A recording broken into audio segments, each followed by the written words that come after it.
currently, food inflation in Nigeria is about 33.5%, and rice is one of the major commodity that has brought about this this inflation rate. What are your thoughts about it as an economist? Okay, so first of all, I think just so that we put out correct information out there, inflation, headline inflation is 28.9% as at December 2023. But the food inflation is 33.5, like you say. You know, this is quite alarming. If you look at the trajectory of the inflation, you find that we have had 20, I think it's 22 or 23 months of consecutive increases in inflation rates, you know, in this country, the last almost 2 years. And that can, other parts of the world, there have been factors that have been responsible for an increase in prices across board, whether you're talking of Europe, the Americas, or Asia. The last year and a half, starting from the logistics dislocations resulting from COVID lockdowns, down to the war in Ukraine, Russia, Ukraine, all of that. All of these factors have created an inflationary environment globally. However, what you find is that the rest of the world, developed societies and developed economies, have found ways to mitigate those, and prices have come back down. The United States of America, UK, were trending around 10% inflation, which is unprecedented. Some cases, it's the highest inflation ever. In some cases, the highest inflation they've seen in over 50 years. That was last year. That was early last year, late 2022. But you find that now, look at the inflation rate in all of those countries. Everything has been brought back under control. They're having inflation back down to as low as 4% in some countries, as low as 5%. However, the story in Nigeria is the opposite. The inflation rate has continued to rise and hasn't gotten better, in spite of the fact that, my opinion, had more than enough time to have taken measures to address, you know, inflation and bring prices under control. So if you look at the commodities that you speak about, you find that these are staple foods that the average Nigerian, whether you talk about gari, talk about rice, talk about beans, go into the proteins, talk about fish, meat, poultry, you know, and all of that, everything, the prices have been on the increase, especially when you talk about food. So it's absolutely imperative that government puts policies in place to bring these inflationary pressures under control before we get into a crisis situation where people are simply unable to afford. We are not far off from that as we speak. So it's important that government recognize that we're in a crisis and put on a crisis management mode to how we get to this. All right. Now, Segun, please, would you highlight the factors you think are basically responsible for the surge in food price as we have it in our markets today? What exactly is the reason? I mean, when we spoke to traders, you know, some of them said it was because of the fuel subsidy removal. Others said it was because of the exchange rate and so many other things. And this is food that is supposed to be produced right here in our nation. So what exactly is bringing about this surge in price? Okay, so I think to understand this, we have to recognize, first of all, that we still import a significant chunk of the food that we eat, including rice. We still import a significant chunk. We're not self-sufficient most of the major components of our food basket as a country. So when it comes to things like vegetables, you know, fruits, tomatoes, and stuff like that, yes, to a very large extent, we're self-sufficient. But when you talk about things like rice, things like beans, things like poultry, oils, the different oils, including palm oil, like you were saying in your report, palm oil, vegetable oil, and majority of the other components of the things that we eat, that we cook to eat as a country, are still imported. You know, and once you recognize this, then you realize that the only thing that can be driving, or one of the major factors driving prices, of the exchange rate. So we had a devaluation of the naira by almost 100% in the last 8 months or thereabout. We are talking about official rate, which was trending at about 460 naira the dollar, the official market, and as at the end of even as early as there was a point when official rate actually hit 1,000 naira to the dollar. You know, and then in the parallel market, we're talking 700 thereabout, you know, 8 months ago. Right now, 1,300. So you are talking of almost 100% devaluation in our currency rate. You know, there is no way that anything that is being imported would not be affected significantly, you know, in terms of prices, you know, as a result of this devaluation. And that's what we're seeing happening to our food prices. Of course, like you said in your report, the subsidy removal would have also had an impact, because for those items that are locally produced, even for the items that are imported, there is also a local transportation component to the cost. You know, so that local transportation component, any part of that that is dependent on PMS would have witnessed a jump in the transportation cost, which would be transferred to the price of the food, which would automatically be transferred, you know, to the consumer. So if you look at these two factors, exchange rates, and you look at subsidy removal, that already explains why you are having such heavy inflationary pressures on food prices. In addition to this, we must not forget this, is the fact that supply of locally produced food have been significantly shrunk or reduced as a result of security concerns in the Middle Belt. You know, in places like Nasarawa, Benue State, Plateau State, you know, some of the Northwest, people cannot go to the farms anymore. In some instances, you need soldiers to go, you know, with farmers for them to go and do their harvest or to go and cultivate their crops. How long is that sustainable? How can you possibly do that? So when you combine the security issues, some flooding, logistic challenges, there's so many factors that come to bear in resulting in this terrible inflationary pressure that we're seeing. So since we know what the issues are, and the solutions should not be too far-fetched for government to find and implement.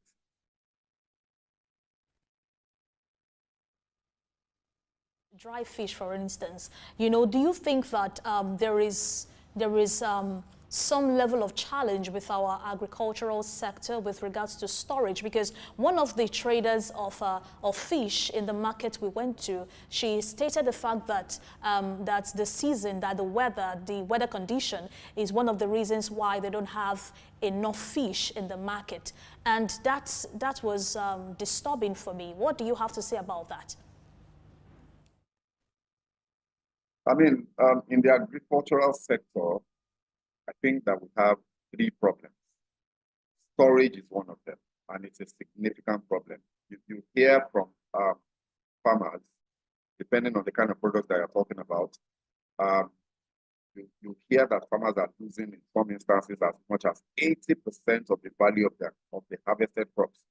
So crops that leave the farm gate do not arrive at destination because of loss as a result of the poor storage conditions at the farm and in transit. This applies to things like tomatoes. Also applies to, fisheries. So storage is definitely a major problem that is affecting. Of course, if you are losing that kind of significant portion of your product, you have to load the losses to the remainder.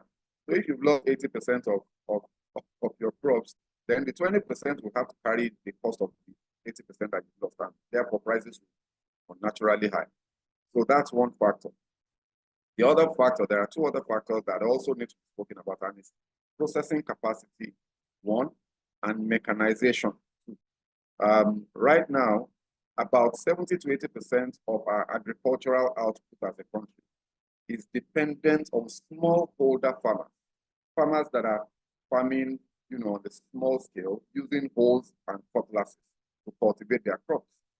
So in terms of productivity, this is absolutely ineffective and will be extremely inefficient as a country. So we have to be very deliberate about coming up with mechanization strategies that would ensure that we can boost our productivity significantly. There is no reason why Nigeria as a country should be importing any of the food items that we're importing. We have more that we're blessed with land, arable land, that we're not cultivating adequately simply because we're not mechanizing.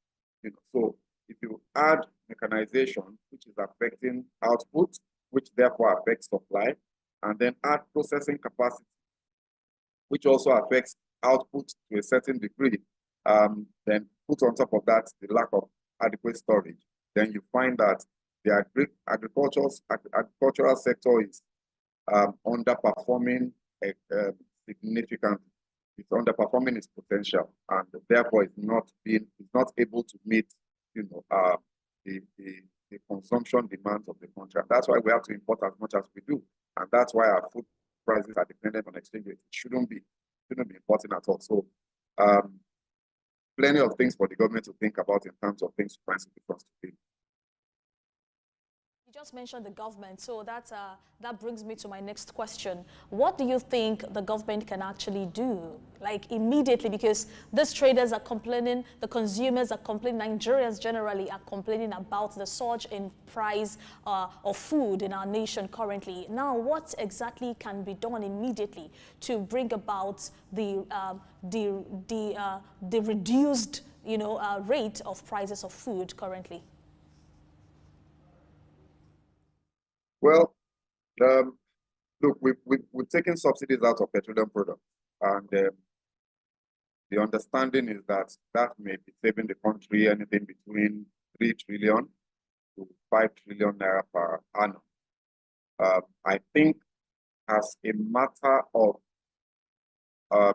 national emergency, food security emergency, economic crisis management strategy, you may need to consider, the government might need to consider finding a way to subsidize agriculture significantly from the production end in a manner that can translate cost reduction as quickly as possible for those items that we produce locally.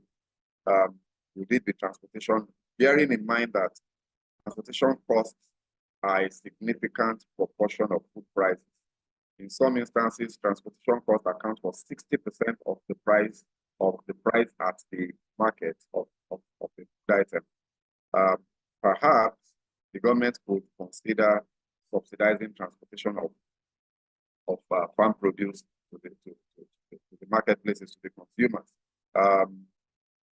The exact implementation modalities for this, I'm sure, can be worked out.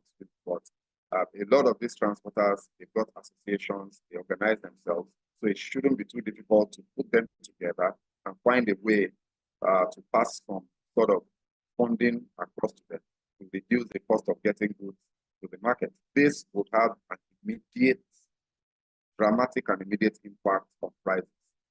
So in terms of short-term solutions, that's something that maybe government can consider.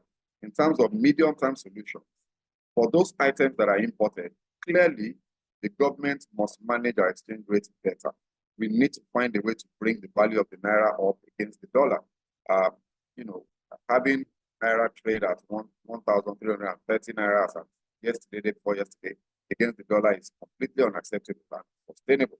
You ask me, given the dependence of this economy on imported items. So this government must find a way to boost supply to the forex market of dollars to ensure that the naira can appreciate against the dollar in immediate terms. Fortunately, there's news out there that the government has secured, about $2 billion of funding that it intends to pump into the market to take care of the backlog, the demand backlog that exists in the market. If that happens, then the value of the naira will give a significant boost and see, the dollar trade at, I'm not going to put a figure to it, but we should see a significant improvement in the value of the naira in the market, and that will immediately translate to the cost of goods and services, including food items.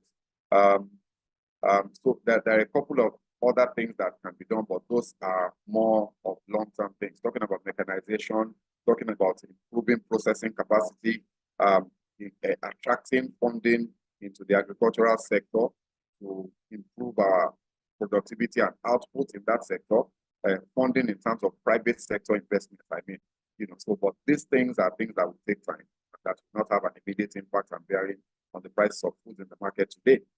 But subsidizing transportation, finding a way perhaps to even subsidize the farmers themselves will definitely have an impact on prices. And then looking at how to improve the value of naira against the dollar will also have an impact on prices. And in case anybody is quarreling with the idea of subsidizing agriculture, let's not forget that the United States of America, the biggest capitalist country in the world, is spending almost $20 to $25 billion every year on agricultural subsidies alone.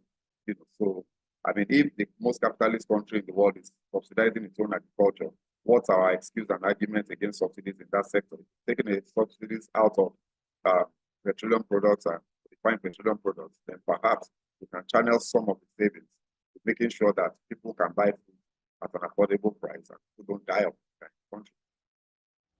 Very well. Thank you very much, Segun. You actually mentioned the exchange rate, and that would be taking us straight into the currency market and what the exchange rate is as of today. But that will be after this break. Stay with us, please. The Three Wise Men.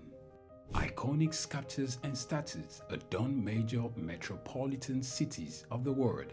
In Lagos, Nigeria, the statue of three men designed to depict the state's cultural heritage and to usher in visitors and tourists into the ever-accommodating center of excellence is no doubt an astounding work of art. Originally built under the administration of Colonel Raji Rasaki, designed by Bodun Shodende in 1991 and standing over 12 feet high, referred to as Agba Meta or Aro Meta, the three sculptured chiefs were placed along the Lagos-Ibadan toll gate to welcome people coming into Lagos State. The statue called the Three Wise Men by many has become a major signature for the state. Three white-capped chiefs clad in white wrappers, knotted across their shoulders and with clenched right fists are shown in the artwork. The images fascinate and create impressions in the minds of visitors coming into the state, captivating the attention of visitors who look with keen interest, pondering on the messages which the posture of the engraved images signifies. The Three Wise Men has been relocated thrice from its original position at Ojodu Berger end of Lagos-Ibadan Expressway to Magodo area before its final relocation to its present site at Olowopopo Drive. The sculpture has suffered severe damages over the years and renovated. Bodun Shodende, through this sculpture, depicted the highest honor that can be afforded to anyone in the eco-greeting tradition. The Three Wise Men, Arometa, Souq Enlightenment.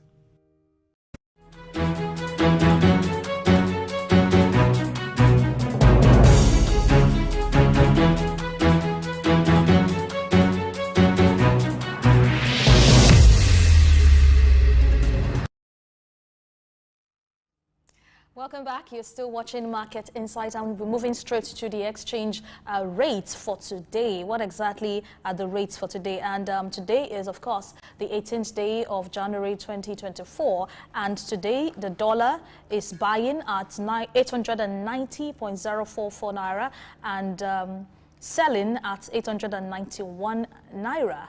Then the pounds. Pound sterling is buying at 1,126 naira and selling at 1,128 naira. And then the euros is buying at 966 naira and selling at 967 naira at the official market. Now to you, Segun, what are your thoughts on this rate? Because the dollar seems to be appreciating day after day. What are your thoughts? Well, I mean, there's some news, the markets react to news. Markets generally, whether it's the forex markets, capital markets, any kind of market, commodities markets, will always react to news. And the news that have been out there in the last couple of days is that supply is being injected into the market. So definitely the markets will react to that. So if you're seeing any appreciation, the reason for that is probably the news. The degree of the appreciation, however, for me does not correspond to the volume of inflow for liquidity that the news is saying is going to happen in the market. So which would suggest that the market is responding to the news, not to liquidity. If we see an injection of liquidity into the market as significant as what we've heard, then the appreciation should have been more than this. But it's a good development. As long as we see this appreciation being sustained, then it's good for the economy. But it has to be more significant for us to feel the impact, especially in terms of inflation and what that is doing to prices generally in the economy and the various markets.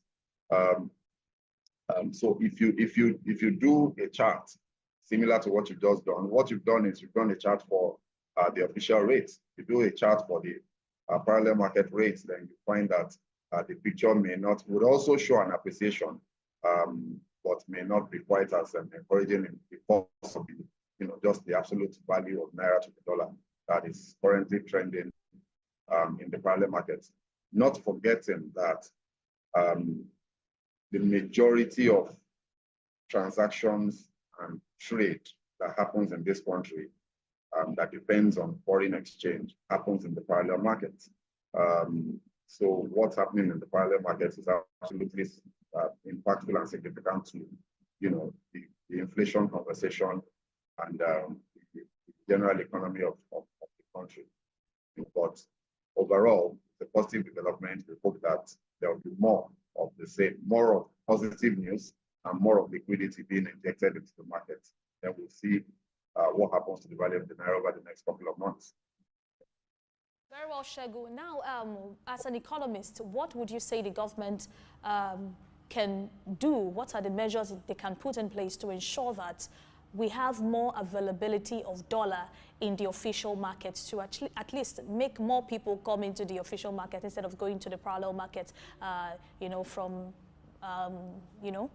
to just get dollar at all costs from the parallel market, from the Bureau de Change guys and all that. What can the government do to increase the rates or the amount or availability of dollar in Nigeria? So basically, that's a very, very important question that you've asked. All markets. So the first principle that I think people need to understand is that there is no vacuum in nature. Water will always find its level. So people who are in need of a product or a service will always find it, regardless of what the rules of the game might say, regardless of what the regulation might say, regardless of what the laws of the land might say. People will always find what they need. This is true whether you're in Nigeria or in the United States or in the United Kingdom or in China.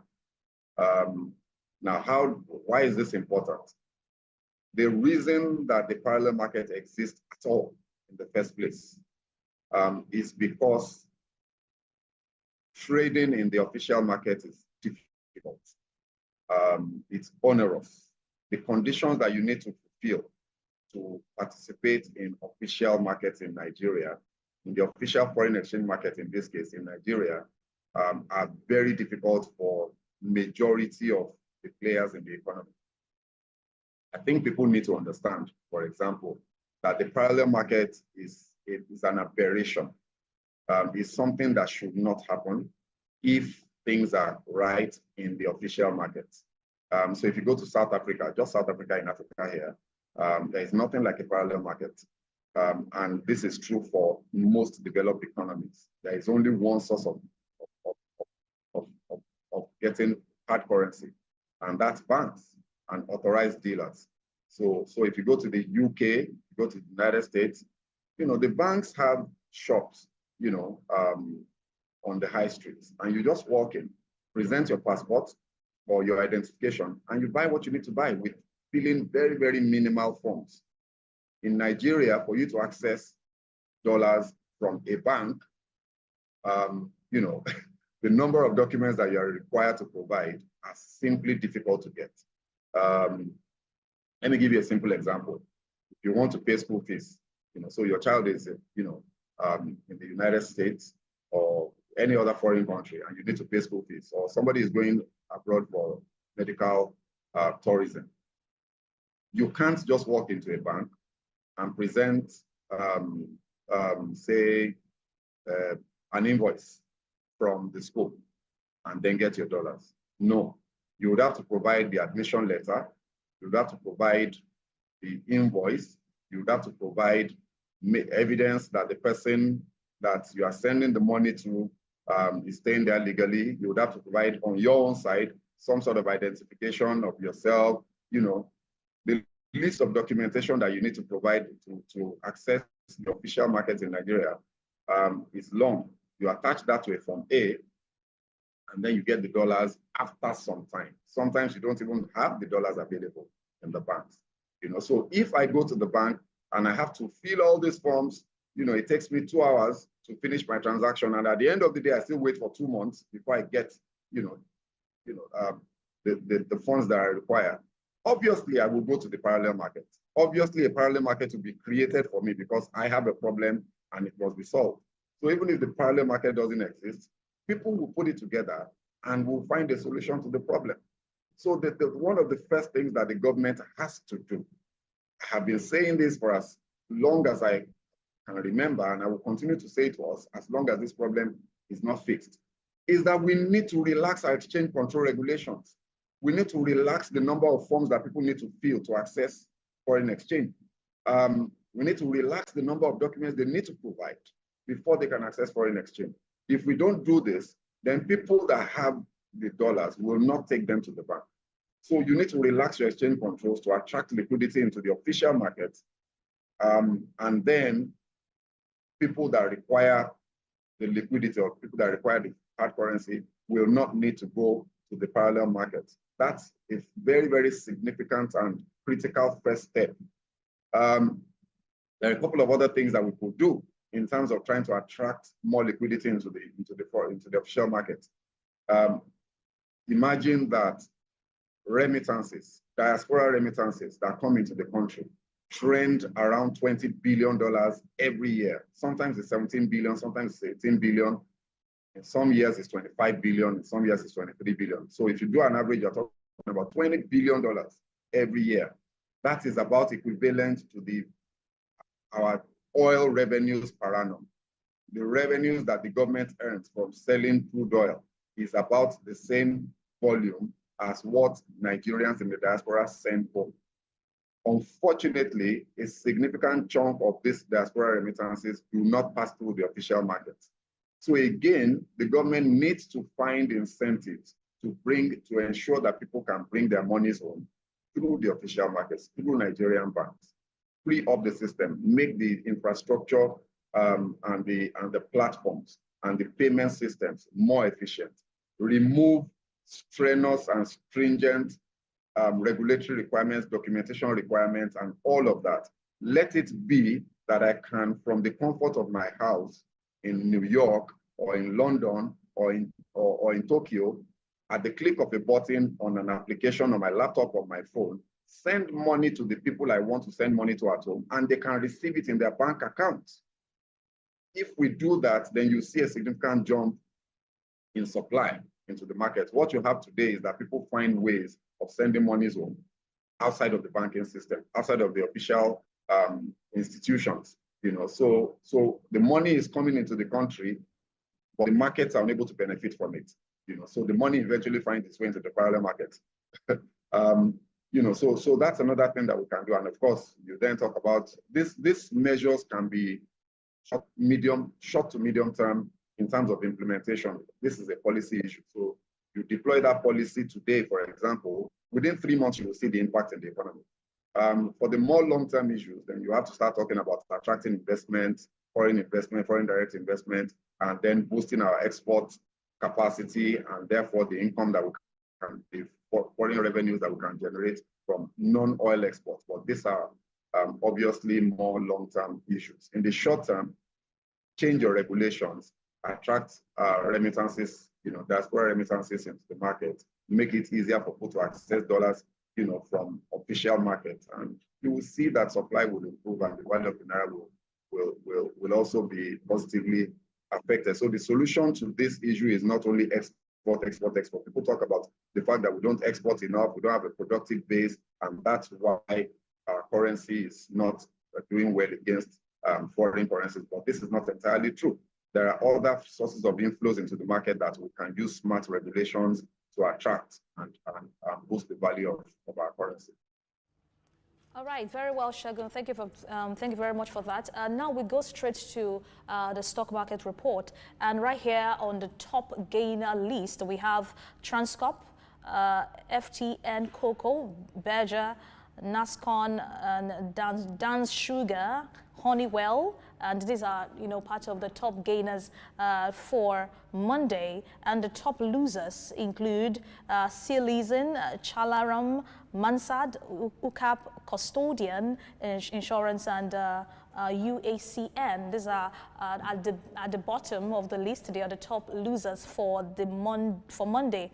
Yes, and then on Tuesday we have Guinness, Wema Bank, Honeywell, IECO Insurance, amongst the top gainers for Monday. And amongst the top losers for Tuesday, I beg your pardon, we have DAR Communications, Sterling NG, and NGX Group.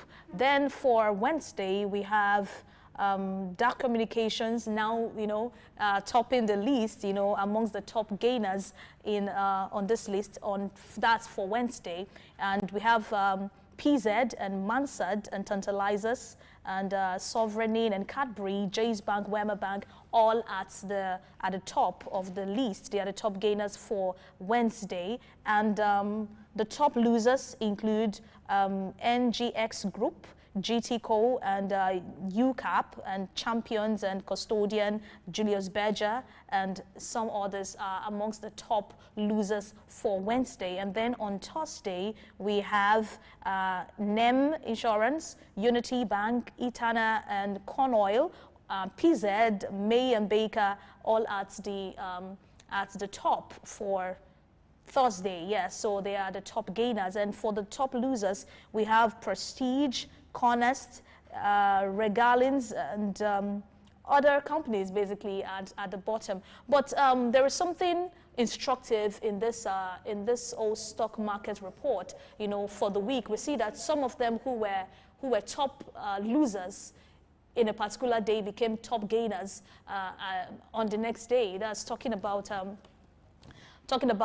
DAR Communications. So to you, Segun, what do you think are the factors that brought about that turn, basically? I mean, there's a bit of volatility in the market now, driven obviously some degree by the economic instability that we're having in the country. So people are looking for money wherever they can find it. And when I say money, I mean cash flow. People are looking for value on one hand, and are looking for investment outlets for those that are lucky enough to have investable funds. But I think potentially, I think I can correctly say that the majority of people are more concerned with how to deal with the problems created by inflation and the other economic problems that we have as a country today. So that will definitely have a bearing on the market. So in a situation like that, what you find is that you might see some volatility where people are looking to take advantage of price gains. The stock gains significant value, and it's not a stock that the market believes holds long-term value or potential to generate long-term value. Then you might see plenty of profit taken, which means you would see that stock lose money, might even top the loser's chart on one day, and then top the gainer's chart. Topping the loser's chart on one day because a lot of people are selling and taking profits, or even just exiting that particular stock. And then it will top the gainer's chart because it's falling so much that, you know, some market makers are seeing an opportunity for quick gains, you know, in that stock. So that might explain what was happening with that. I'm not aware that there's any fundamental information that came out to create that type of volatility. So whether it's dark communications we're talking about or a couple of other stocks that you mentioned that featured on both the gainers and losers side of the market during the week, you find that that's largely driven by the volatility and the instability in the economy as a whole. The fact that people are looking for money and looking for cash to meet, you know, their obligations, their economic obligations in their lives. But on the whole, I think it's important to note that the stock market in Nigeria has done pretty well in the last year, and that bullish trend has continued into this year.